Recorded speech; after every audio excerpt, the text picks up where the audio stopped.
Hello to our freaky family. I'm Michelle. And I'm Kandi. And this is Sips of Crime.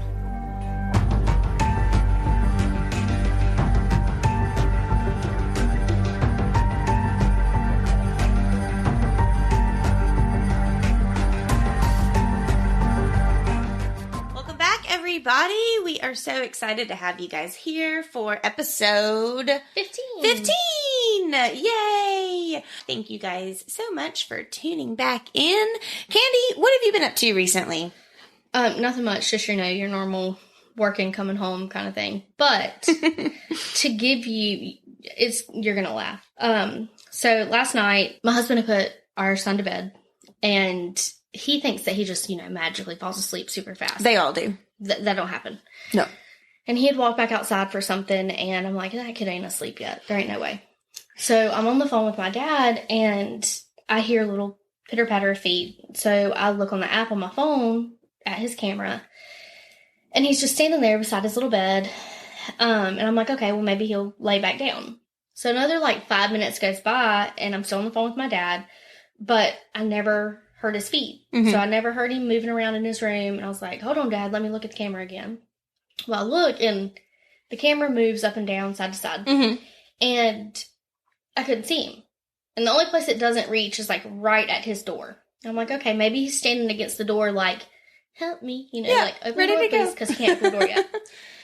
So I go up the steps, and I open the door slowly, thinking that he's going to be right there. No. I open the door. I turn the light on, because I don't see my child. Right. He can't fit under his bed, but I look anyway. And I'm like, Daddy, my kid's gone. He's like, no, he's not. He has vanished. I'm like, said his name. I'm like, honey, here he comes out of his closet. I said, what in the world are you doing? He says, clothes. Clothes? I said, yes, your clothes, but it's night time. It's 8:45, probably 9 o'clock at this point. And I said, how did you get in the closet? I'm really concerned about this. It just gave me, whole Narnia vibes. Yeah. It just disappeared. Disappeared into Narnia. And I'm like, how did you get in there? He said, open. I said, was it open? He said, yeah. And I had to think for a minute, and I'm assuming when I grabbed his clothes for the morning, I just didn't shut it back all the way. So now, every night, I make sure the closet door is shut. The closet door is shut. I'm like, oh my God, my child done disappeared into the oblivion. Yeah, my child is 7. I have a daughter, and she has a couple of Apple products that are just our older products. She's got an iPad and a little iPhone, but none of it's connected to the internet or anything like that. It only works on Wi-Fi, and they're all restricted and stuff. But yeah, she's been texting me. Oh. Through the Gmail iCloud thing, and she thinks it's hilarious. I'm not 100% sure how I feel about it right now, but maybe she just feels like it's weird. Ooh, I've got this new sense of grownness. Yeah, her dad, my husband, says that she just feels adult, because she sees us texting, and stuff like that, and so I can understand that, but it's just a little strange to be texting my 7-year-old, so. True. Yeah. I could see that. But I mean, if it gets to that, though, you could just have this, texting etiquette. Yes. Yeah, we're definitely going to have to talk about it and just make sure that she understands, when it's okay, and that it's not for emergency use, and all of those things. So, but no, and we only, talk to people we know. That we know, right. That's my main concern is just the idea. I mean, like I said, my phone number is the only one that's actually plugged into her phone, so she doesn't even have the ability to text anybody else. Right. And I constantly go through her iPad and her phone and stuff like that, and if I have to update the restrictions or something, I will. But it's just been strange getting used to it. But, she's getting older, and it's something that I need to. It's so crazy though that grasp. She is that age. Yes. Where does time go? Time flies. What are we drinking today? Well, I grabbed, it's a Josh Reserve Buttery Chardonnay.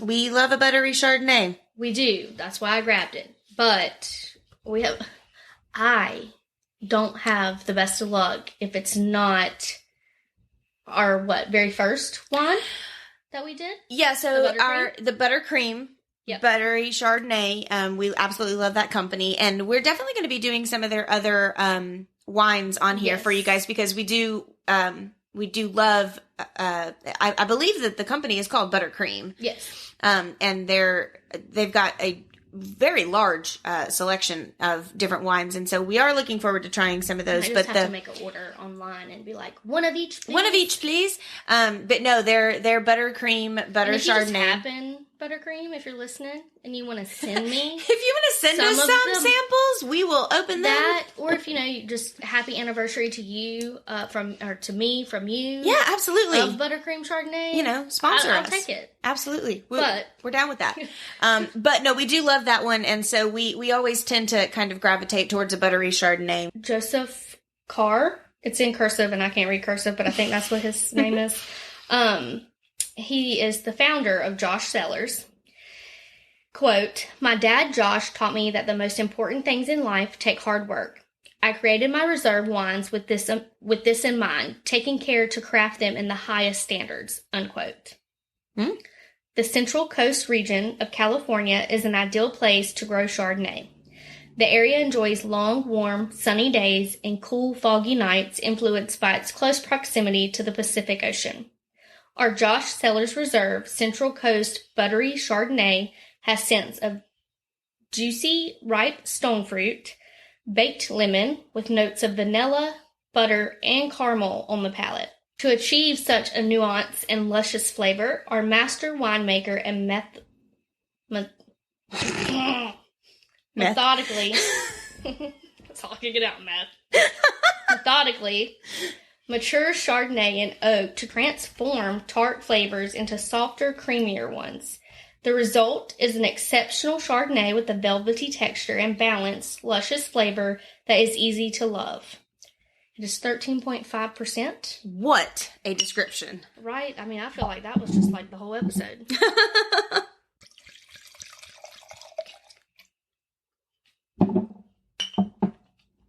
Cheers.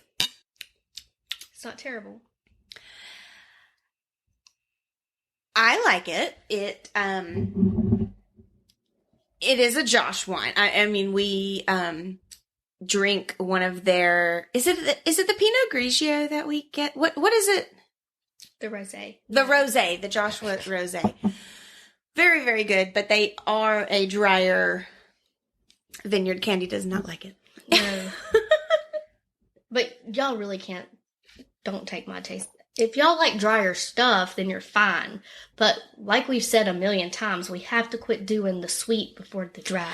Yeah, I like it. Like I said, it is a drier, and it is Joseph Carr. Oh, there we go. Yeah. In print. Yes. But like I said, it is a drier, buttery Chardonnay. Bad. But I think that it's wonderful. It does have a sweeter taste. And one of the things I think that we also have to understand whenever we're doing this podcast is that a lot of wines pair with food. True, and we are not eating. No, we're not. And so, all of the wines that we tend to open on this, on these episodes aren't always sipping wines, No. Like, for instance, I think this would go fantastic with, like, some shrimp scampi. Oh, yeah. And I really enjoy when the back of the bottle tells you, like, hey, this goes good with curry. Yeah, pair it with this. Or a cheese plate. I love that one of our most recent ones said pizza. Yes. Like, that's great. I love a pizza wine. My alley. Yes. You have a story for me today. I do. It was actually a suggestion on Instagram from Ranger5511. Oh, yay! When I was looking this up, I was expected, like, I don't want to say normal murder stuff, but it is. Right. Like, your rape and killings and stuff like that. I'm going to go ahead and give y'all a warning before I even start this. Oh, we're having a trigger warning. Okay. It has to do with cannibalism. Shooey. And I was not prepared until I was in the middle of research, and I'm like, WTF, what? Yeah, what? So. Grab a glass. Grab a friend. Let's dive in. Armin Meiwes is a former German computer repair technician and is now known as the Rottenburg Cannibal. I'm going to tell you all about him and how he received the title. He was born on December 1st, 1961, to Waltrid Meiwes, and had two older half-brothers from his father's previous relationship with another woman. Unfortunately, Armin's father abandoned him when he was 8 years old, taking the 2 half-brothers with him, because they were apparently his favorite. Oh. And that left Armin to be raised by his mother. He was raised in a 44-room farmhouse, and he described himself as feeling very lonesome after feeling like the family had fallen apart. Struggling as the newfound man of the house, he made up an imaginary brother/friend named Frankie. Oh my gosh. Which he would share his thoughts and whatever else you do with an imaginary friend. I don't remember having one when I was younger, so I'm not sure. I didn't have one when I was younger either. And I was getting ready to ask you, like, your thoughts on that. Like, do you think that that's a healthy practice for children, or do you think that that's something that, like, just a personal opinion? Obviously, we're not experts, but no, but sometimes I've never been in that situation, but I'm more or less afraid, like, what spirit are you seeing?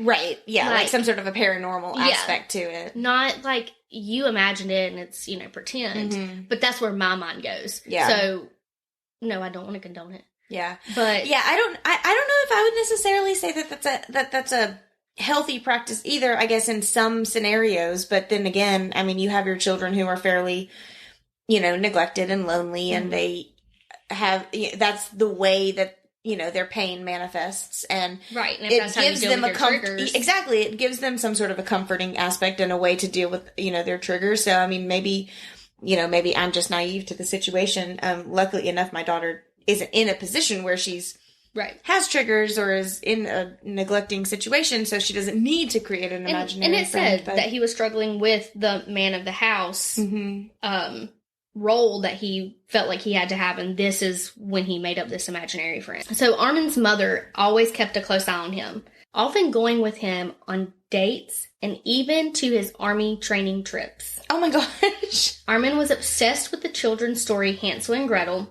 and apparently this made him develop a desire for cannibalism. Since, the story is of an evil witch who abducted 2 children that she could fatten them up and slaughter them. To eat them, yeah. He described himself as feeling very lonesome, and this resulted in Armin even fantasizing about killing and eating some of his classmates. Fairly early. Yes. I did find this picture after I printed out my notes of his mother and him. So we'll use that as our first. Wow, they look super normal. Right. Everything's fine. Single mother. Wow.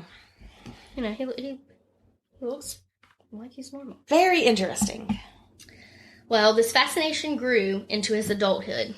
And once his mother passed away in 1999, he had free reign over the huge property and spent an entire year reading serial killer biographies. Still obsessed with these urges, it grew more when he found an online group with like-minded thoughts. Now, you guys, I love to read. Oh, yeah. I read murder mysteries. I read serial killers. I read whatever.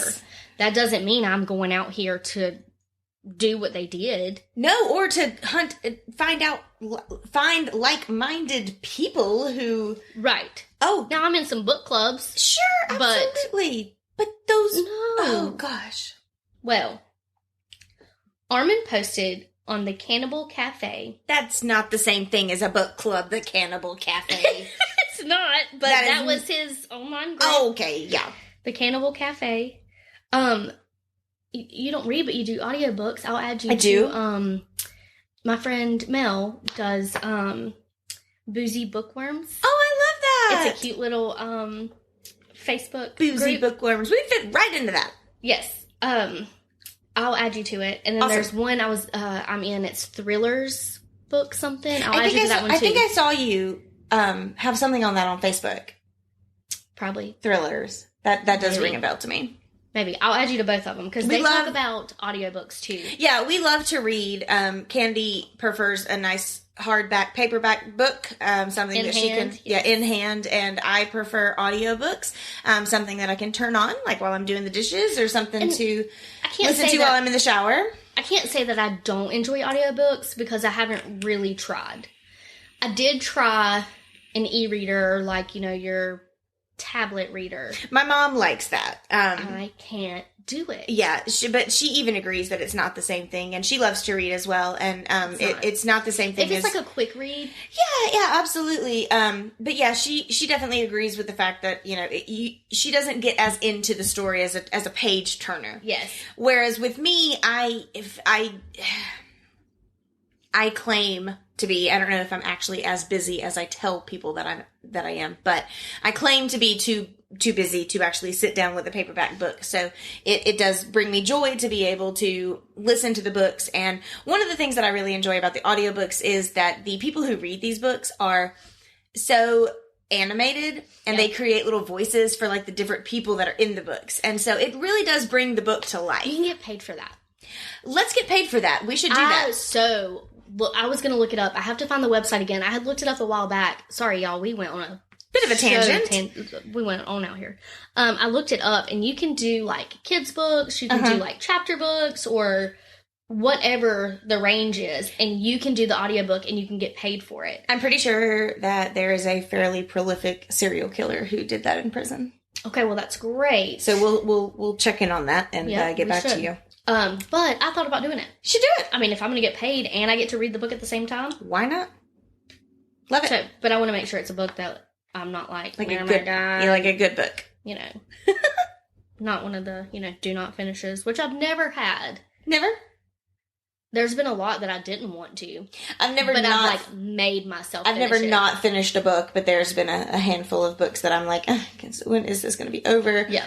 Yes, agreed. Okay. Moving on.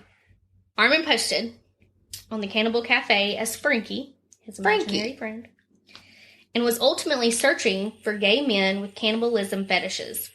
While, of course, Armin met several men in hotel rooms to role play, none actually went through with it. The first man wanted him to pick him up in a...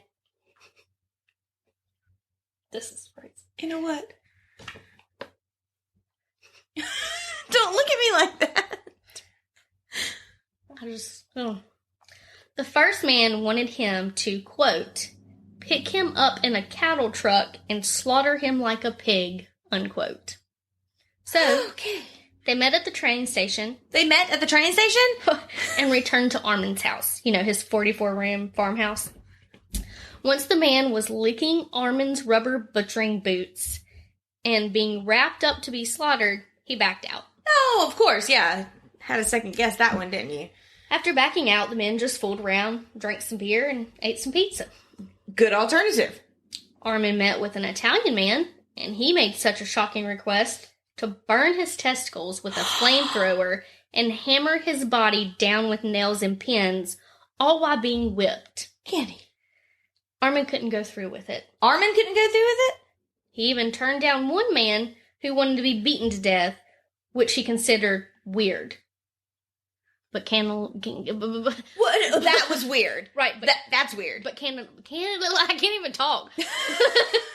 But cannibalism isn't. Like, you own a cannibal cafe, and that's not weird to you, but... You're asking for all of this. I mean, These are the... Oh, my gosh. Mm-hmm. I'm a little concerned, also, to the amount of people who he came in contact with that apparently, according to what they said, obviously they didn't go through with it, but they said that they wanted to die. That was my concern, too. Like, what is that? That's not pleasure in any way. And I would like to point out, let's just stop here and just state that whatever you're into, do your thing, boo-boo. Oh, yeah. I ain't knocking nothing. No, go for it. I am not here to judge your sexual fantasies or tendencies, fetishes. Absolutely. Do you, okay? Whatever makes you happy and gets you... Yes, and we both hope... where you need to go. We both hope that you find a partner in life. But don't be killing people for that allows you to fulfill these fantasies and fetishes.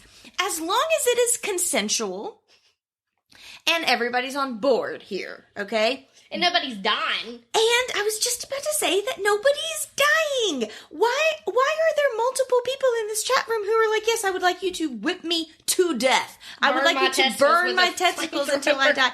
That is insanity. I mean, I ain't trying to be in pain like that. And this was the 90s. Yeah, after his mother passed away in 1999, so this could have been like 2000. This is 2000s? Oh, good God. Mm-hmm. Continue. Well, on March 6, 2001, Armin chatted with somebody by the username of Cater99, who said he wanted his penis bitten off and to be killed. I don't have commentary for this. I'm sorry. When I read that, Sure. I'm like, I can't. who the fuck? I mean, you're gonna lose it. Like, you cookie? can't. Once it's bitten off, you can't use it again. That has to hurt. I don't understand. I understand a form of pain. Some people enjoy that. Okay, Nibble on it. Don't Yes, bite it don't off. bite it off. Godly. Oh, I don't know what to say. I'm at a loss for words. But he Okay. says that he wants to be killed as well. Yeah, he wants his He said he wants his penis bitten off and to be killed. And to be killed. Okay. The user was a Siemens engineer, Bernd Jürgen Brands. There you go. Did a great job. That's not what it sounds like in German, so I'm sorry, our fellow German listeners. We tried very hard. I can't. He was prepared to be slaughtered. He agreed to meet Armin's proposal, which was, quote, "After you're dead, I'll take you out and expertly carve you up, except for a pair of knees and some fleshy trash. You know, your skin, cartilage, tendons. Who needs that? There won't be much of you left. I'll dry out the knees and grind them up soon after. You won't be the last, hopefully. I've already considered catching young people on the street." Okay. Not saying that this is okay, but at least he's finding somebody who's consenting and not catching people on the street. Well, why does he want to die and his pee-pee be bitten off? I don't understand that either. I'm just saying at least this is preventing Armin from going and grabbing people off the street who don't want to die or have their penises bit off. True, but it's weird. It is extremely weird. So Armin and Bernd continued to exchange passionate messages online until March 9th, which is only 3 days later, when Bernd took the day off from work. He had apparently sold all of his personal belongings and even a sports car he owned. He also erased his hard drive and bought a one-way ticket to Kassel, where him and Armin were to meet, and Armin drive them to his home. Here is Armin, Bernd, in the 44-room farmhouse. Oh, that's where him and his mother lived. Yeah, and he lives now. Which Right, that's where he owns. Okay. Bernd too. Yes. They both look. I mean, Burns looks a little creepy. He does. He looks like he might have some mental. You know, That's the only thing that I can think of that would. like he's just not all. I mean, it's ultimately committing suicide. Yeah, like he looks like he could be a fairly sad person. Yeah. So that Friday night, after stopping at the pharmacy for painkillers, the rim. I want you to pour your wine out of my peripheral vision. All right. The Friday night, after stopping at the pharmacy for painkillers, the men arrived at Armin's house and had sex. Bernd briefly had a change of heart and backed out of the agreement. Suddenly.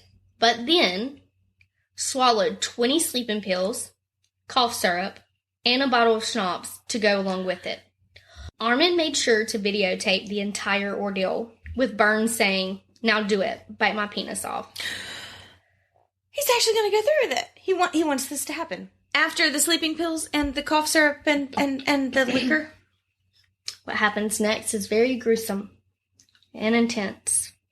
It's only been seen by state officials and very bold internet snoops. Oh my God, because there's a video.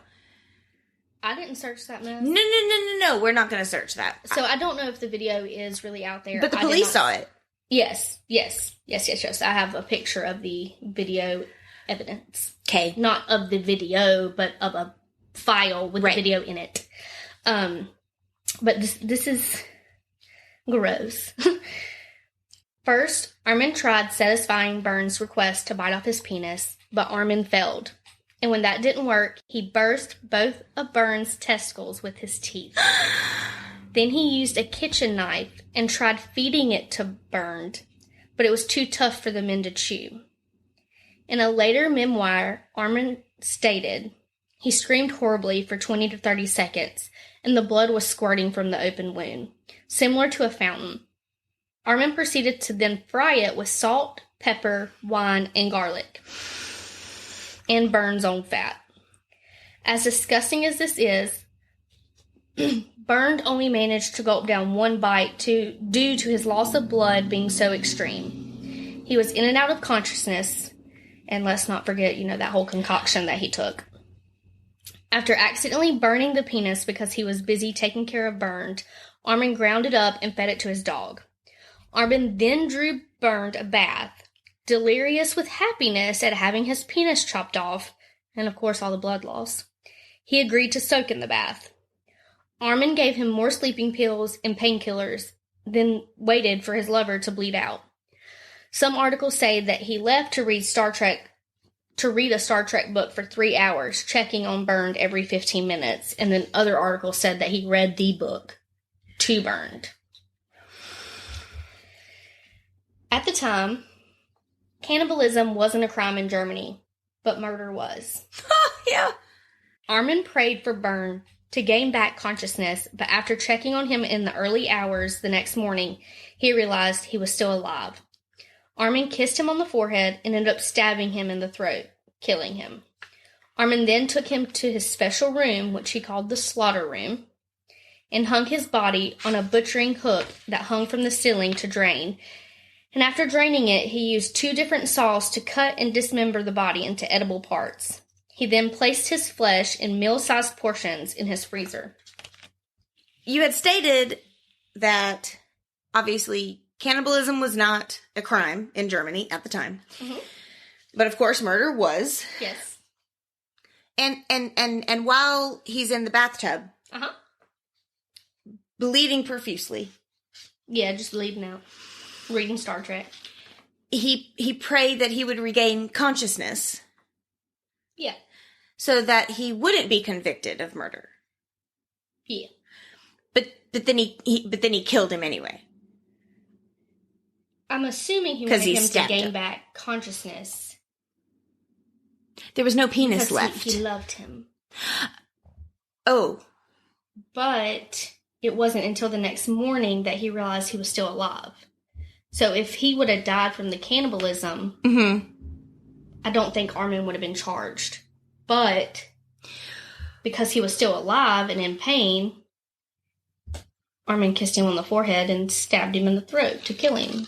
I guess to end his misery. I don't. Okay. Similar to the movie Silence of the Lambs, Armin took great pleasure in preparing his first meal. He stated, quote, "I decorated the table with nice candles, took out my best dinner service, and fried a piece of rump steak, a piece from Burns' back, made with what I call my princess potatoes and sprouts. After I prepared my meal, I ate it," unquote. He told court that it tasted like pork, but stronger, more substantial. Princess potatoes. I'd like that recipe. But not... I don't know what he put in those princess potatoes. I was like to say, I'd though. like to know what he put in there first and foremost. Okay. I don't have anything to say. Armin kept his promise to Burns and buried his skull and other inedible body parts in the garden. Over the next 20 months, Armin consumed about 53 pounds of Burns' flesh, saying that with every bite, his memory of him only grew stronger. The family next door say that he was a respectable neighbor who mowed his lawn regularly, worked on his car in the driveway, and always offered to have them over for dinner. Oh, God! They found nothing strange about the 42-year-old computer expert, who often seemed to be puttering around his rambling house late into the night. He had also recorded all 4 hours of the mutilation. However, authorities would enter this into evidence for one of Germany's most shocking post-war trials. Armin found tremendous pleasure in preparing and devouring the body of his past lover. His fetish was to eat the flesh of a man who he knew and liked. The experience not only fulfilled the childhood obsession, but it also apparently created a meaningful connection between him and Bernd. Who is dead? He's dead. How? This condition is known as paraphilia. Oh, there's a condition. Paraphilia, which is an intense sexual arousal resulting from deviant behavior. In this case, cannibalism. That sounds like such a sexual arousal from deviant behavior. Do you realize how small deviant behavior can be? Mm-hmm. Like how, I mean, that can be like something very, very simple as like, oh, we're going to rob this store and then go have sex afterwards because there's this arousal portion of committing that crime together. And that is on a whole nother level. Oh, yeah. It totally is. I feel like there should be a whole nother word for it. Deviant behavior is an understatement. Oh, yeah. So by eating the body of his lover, Armin was able to achieve both a sexual and emotional release. So by eating the body of his lover, Armin was able to achieve both a sexual and emotional release, giving himself a feeling of contentment and well-being. Here's the picture of the bed, the tub, and the package of the video evidence. No, thank you. I don't want anything to do with that. It looks very dirty. Can we go back to the neighbors who were invited over for dinner? Yeah, they never went. They didn't go. Oh, good. No, they never went. I was worried. So he created his own little dungeon there for these to slaughter activities. He called it his special room was his slaughter room. Yeah, and that's what is pictured there. Yeah, and then that's where that's the bathtub. Burn soaked. Yep. Armin was only caught on December 10th, 2002, when the meat he had started to run low. He continued to seek out victims online and until an Austrian student reported him to the police. When they entered Armin's home, they found a false bottom in his freezer and pounds of flesh. While Armin said it was a wild boar meat, the officers found the footage of his killing. While his crime suggested insanity, and Armin was diagnosed with schizoid personality disorder, he deemed fit for trial. The proceedings took place on December 3rd, 2003. He told the court that his first meal tasted like pork, but stronger, more substantial. He also said that Burns spoke excellent English, and after eating his friend, he claimed that his language skills also had improved. Jury only saw 19 minutes of the 4-hour video, and many of them had to seek therapy afterwards to try and erase the horrifying images. Oh my God. The video was deemed too disturbing to show and was promptly locked away in the warehouse so it could not be leaked to the press. Although it said that some screenshots have been leaked, the video is not available anywhere online. There is a picture I saw. It's out there if you Google it. I'm pretty sure it's of Burns' body hanging upside down. It's gross. I was not putting that in my research. I didn't want to look at it. We will not be more than welcome to Google that yourself. Yeah, if you want. It's not it's a blurrier picture, but you can tell it's a body. It's not an animal. Right. I can watch Jordan gut a deer, but yeah, sure, that's not a human. It's different. Oh my God. And some people don't agree with that either, and I completely understand that too. But, anywho, although it is said that some screenshots have been leaked, the video is not available anywhere online, and it is rumored to have been destroyed after the trial to avoid copycats and people that are obsessed with cannibalism. As much as I would love to believe that, I don't believe that. I do believe it's probably sitting in evidence somewhere in a evidence room. Oh yeah, in a box. And probably not even locked anymore. Yeah, as much as I would love to believe that they say, okay, well this trial's over, we don't need this anymore, and we need to protect this type of visionary evidence from other people who, like you said, would take inspiration from it. Right. I don't believe I don't believe they destroyed it. You can't destroy evidence. No, I don't think that you can. So, interesting. Well, The video did show that Burns did give consent to all that happened. After lawyers went back and forth, his defense tried to say that Armin was at worst guilty for killing on demand, which is only punishable by 5 years in jail. He was convicted of manslaughter on January 30th, 2004, getting a sentencing of only 8 years and 6 months in prison. And get this. He has since then become a vegetarian. Oh, good God. He later told reporters that he understood what he did was wrong, stating, quote, "The wishes, the fantasies you have, these could never be filled. These things you dream about could only be a dream," unquote. He never denied any of his actions or behavior. His story became known, and websites dedicated to him started popping up all over the internet. Armin frowned on this and made a statement to the public saying, quote, "Anyone looking to eat another human should go in for treatment, so it doesn't escalate like it did with me," unquote.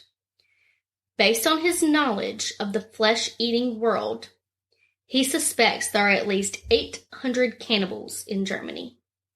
Alone? I guess so. And he would know from being in those chat rooms and being what was the name in of it? The Cannibal Cafe? Cannibal Cafe? A German court ordered a retrial for Armin in April of 2005 after prosecutors argued that he should have been tried for murder. While it is said that he was sentenced to life in prison on May 10th of 2006, according to 9 News, Armin has recently been permitted to wander the streets in disguise as part of his rehabilitation, and is apparently writing his own memoirs. So, one news article says he's released, wandering in disguise. Everything else says that he's sentenced to life in prison. So this opens up really a whole nother realm of what you and I, meaning. Oh, and here he is. Oh, recent. Yeah. Photos. So this opens up a whole new realm of what you and I would classify as murder. Yeah. Because, and I even find myself a little strained attempting to get the sentence out, but the man consented. He consented to having his wee-wee bit off. And being killed. Right. So, with that being said, I mean, this sounds very much like a mutual... Yeah, if you need your notes, please, because I want to talk about this. He said, "After you're dead, I'll take you out and expertly carve you up. Except for a pair of knees and some fleshy trash, skin, cartilage, tendons, there won't be much left of you. I'll draw out the knees and grind them up soon after. You won't be the last, hopefully." And then they're saying, though, the only thing that they heard Burns say is, "Now do it. Bite off my penis." Not... So what you're saying is they don't necessarily have, like... Well, no, I mean, they have to have proof. Unless they use their conversations where these Cater 99 on the cannibal... These internet cafe. chat rooms cannot possibly be, like, 100% anonymous. I mean, there's IP addresses. So, but he erased his hard drive, supposedly. Oh, that's right. Yep. And said he wanted his penis bitten off and to be killed. But in the video... All he's admitting to is the biting. Yeah. Okay, I mean, I can understand that. Like I said, I don't think that any of this is right. No, don't go eat another human. Please. Please don't do that. But, again, and this is going to be a bit of a stretch, okay? So just stick with me here. But, we have both come from a short-term medical background. Mm-hmm. And we have been in the presence of, people who, are kind of at their last legs. Yeah. Their last part of life. The end of life. And even though we've never experienced it, there's this huge controversial of people who assist. Mm-hmm. You're very sickly or you're very, medically wounded, you're elderly, people in passing on. Yeah. Through drugs or through simply pulling a tube or, those people are consenting. Those people are telling you They are, and you do sign a DNR, do not resuscitate. Right, which I don't necessarily think that that's where I'm going with this. That's totally different. No, it is because these people the people that you're discussing today are taking part in a sexual fantasy. Right. That results in death. Some of them weren't even sexual. They just wanted, what was the one guy that he couldn't go through with? It was the role playing that he wanted to pick him up in a cattle truck and slaughter him like a pig. Right. That's nothing sexual about that. But there has to be.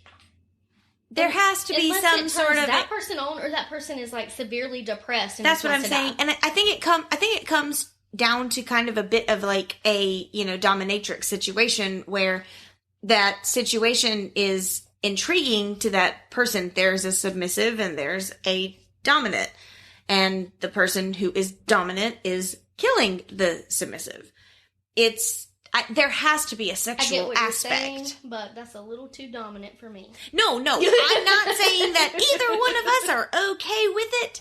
My question is, I guess, should he have been convicted of murder? No, manslaughter, yes, absolutely, because manslaughter, as we know it, is an accidental death. Like if you hit somebody with a car, was not right. It wasn't a crime, right? But the murder was. So when he stabbed him, that's when it became murder. Yeah. And so that's when they went back and said, no, he should have been tried as murder. Mm-hmm. But yeah, I can see that. I don't know if they have. Do they have enough evidence, though, stating that Byrne was there willingly? And it's a 4-hour video. And I mean, what does he say in that video? I don't want to watch it. We don't know. And jury only watched 19 minutes of it. 19 minutes of it is not enough, no. I don't think, to understand. Unfortunately, I feel like they should have watched the whole thing. Yes, I agree.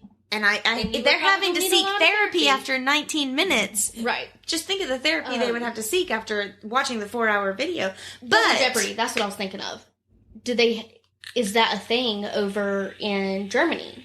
You can't do double jeopardy in the U.S. Right. Once you're tried and once you're convicted, done, you're done. You can't go back and have another trial for the same thing. Yeah.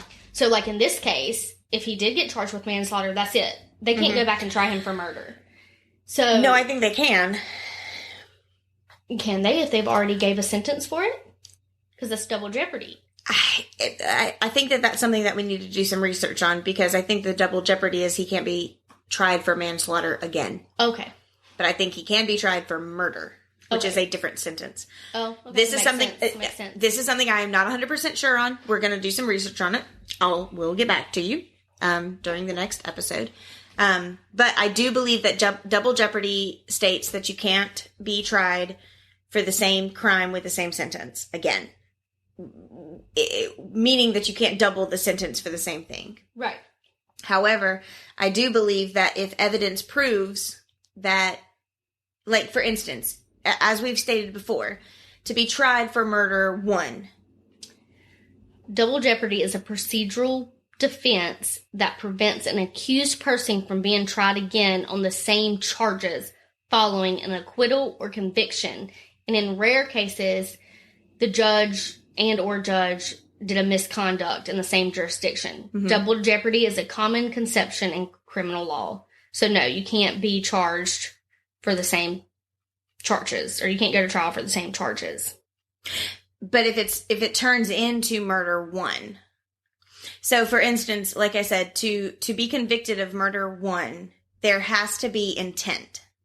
You cannot manslaughter is like if you drive a car and you run somebody over and they die. That is manslaughter because there is no intent. You didn't leave the house in your car meaning to kill this person. That's manslaughter.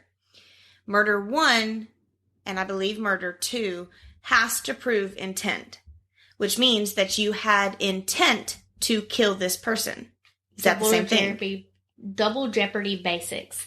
Specifically, double jeopardy protects against a prosecution for the same offense after an acquittal, a prosecution for the same offense after a conviction, and more than one punishment for the same offense. Well, you mean he wasn't acquitted. If a defendant is found not guilty of manslaughter in a drunk driving accident, he or she cannot be tried again in the criminal court. However, the deceased victim's family is free to sue the defendant for wrongful death. Yes, in civil court. Okay, that answers the question then, because technically, manslaughter and wrongful death, 2 different convictions, same crime. The rule against double jeopardy is only lifted once in respect of each qualifying offense. Interesting. Okay. Even if there is a subsequent discovery of new evidence, the prosecution may not apply for an order quashing the acquittal and seek in a retrial section. So ultimately, if the defense finds more evidence stating that, yes, they're guilty, they still can't go back to court. And this question says, can a person be prosecuted twice for the same offense? The doctrine of double jeopardy is a rule that states that no one should be put twice in peril, P-E-R-I-L? Peril for the same offense. No individual shall be arrested and punished for the same offense more than once. Mm-hmm. The Indian Constitution said, Article 20.2. Like I said, I truly believe that is stating that you cannot be convicted of, like, manslaughter or... Okay, that's a future episode. Double jeopardy was eventually scrapped in 2005, allowing police and prosecutors to bring offenders into justice if they have new and compelling evidence against them. Exactly. That's what I was trying to point out. And I think that, for instance, like, if you go to trial for manslaughter, mm-hmm. that ultimately states that you had no intent leaving your house. Right. To kill that person. If new evidence is found that you absolutely had intent while you were leaving your house, for instance, they were, this person was killed with a hammer. It was a weapon of opportunity. Mm-hmm. Okay. If they found that hammer in the house, that does not show intent because that was a weapon of opportunity. That person came there, confronted somebody, things got heated, they grabbed the hammer and killed that person. Perfect. That's manslaughter. Mm-hmm. But if you pack the hammer from your house and you go to that person to confront them and then you kill that person with that same hammer that you took from your house, that proves intent. Yes. Which takes you from manslaughter to murder 1. Okay. Yes. And I think, if I am not mistaken, and again, I think that we might do maybe a bonus episode on this like we did with the death penalty. Because I think it's very interesting and some knowledge that needs to be out there. Mm-hmm. If you are convicted of manslaughter because the hammer was proved to be at the home and it was a weapon of opportunity, but then the police find later that that was actually your hammer that you packed in your bag, they can retry you, I think, under a different we're going to have to research all that. Yeah, so... We should definitely do an episode about it. I think it would be a really interesting episode. Yes. Well, my point is, I just don't know 100% if this person, he's twisted. Oh, no doubt about it. I do not agree that he should be walking around. No, he should not be on the streets. Absolutely not. But I also am not 100% sure if he should have went away for murder if the person consented to being killed. I mean, there's so much to unravel here. I mean, that's an extremely interesting case. Yes, it really is. So, twisted and disgusting. I was not prepared for that, so thank you, Ranger. Yeah. 5511. Ranger 551. I have questions for you. Personally. Since, you suggested it. Since you suggested it. I hope that we I hope that we satisfied your request. I think that it actually has sparked, like I said, a lot of great conversation and a lot of new points of view that we might not have. We hadn't done a story on cannibalism. No, I don't think we have. I think that there has been some of our stories have had some aspects of cannibalism, but it hasn't been like the front runner of the crime. So it was interesting. Yeah. Lots of great information. Thank you, Kandi. You're so welcome. I'm so glad I get to do these crazy, intense. I feel like all of yours are always like on the darker side. I asked you to do this podcast, and I think I've found a little dark side. I mean, you knew I read dark books and stuff like that, but we have a list. We have a list that we keep adding to, and then we mark it off when we've done it. So we don't do repeated episodes. And it also helps us make sure that we're not ending up doing the same case, because we try really hard not to tell each other which cases we're doing when we record. I might text her and be like, "Hey, did you pick out your case yet?" And if she says no, I'm like, "Okay, well, I'm doing so and so." Right, but don't look it up. And then so that's what happened this time. I'm like, "Oh, we haven't done a suggestion yet, so I'll do a suggestion and we'll do it." And then I went to start my research and I'm like, "Holy shit!"